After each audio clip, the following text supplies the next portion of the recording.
मुंबई महापालिकेने प्रकल्प बाधितांसाठी बांधलेली माहुलमधील घरं बीएमसीच्या कर्मचाऱ्यांना स्वस्तामध्ये मिळणार, मात्र कर्मचाऱ्यांकडून घरांसाठी अत्यल्प प्रतिसाद.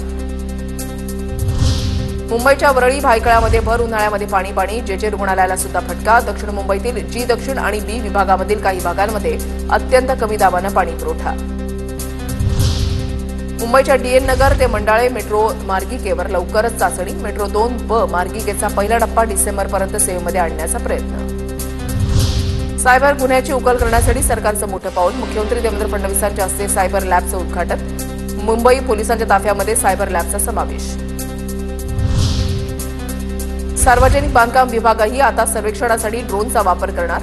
18 मीटरपेक्षा उंच इमारतींचं छत, अडगळीत असलेल्या पुलांची तपासणी. 10 एकरपेक्षा जास्त जमिनीच्या सर्वेक्षणासाठी पीडब्ल्यूडी विभाग ड्रोनचा वापर करणार. पुणे शहराच्या काही भागात पाणीपुरवठा उद्या बंद. खडकवासला ते वारजे जलकेंद्र आणि होळकर घराला जाणाऱ्या रॉ वॉटर लाईन तुटली. गळती रोखण्यासाठी पाणीपुरवठा विभागाकडून उद्या काम हाती घेण्यात येणार. पुण्यातही उभारणार भारत मंडपम. 30 एकर क्षेत्र आरक्षित ठेवण्याचे महापालिकेला आदेश. नगर विकास विभागाच्या पालिकेला सूचना. भारत मंडपममध्ये विविध कार्यक्रम, परिषदा आणि अधिवेशन घेता येणार. पुण्याच्या पीएमपीएमएलला नवीन 1100 बसेस मिळणार. पीएमपीच्या अध्यक्ष व व्यवस्थापकीय संचालक दीपा मुधोळ मुंडेंची माहिती.